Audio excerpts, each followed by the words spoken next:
நேயர்களே, அதாவது நம்ம குன்றக்குடி முருகன் கோவிலுக்கு அடிவாரத்தில் பார்த்தீங்கன்னா குகையை குடைந்த சிவன் இருக்கார். உள்ள குடைந்து செய்யப்பட்ட சிவன் இருக்கார்.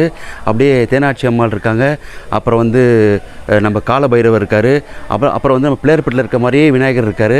அதுக்கப்புறம் அது பக்கத்துலேயே பார்த்திங்கன்னா விஷ்ணு, பிரம்மா, சிவன் அப்படின்னு 3 ஒரே இடத்துல வச்சுருக்காங்க.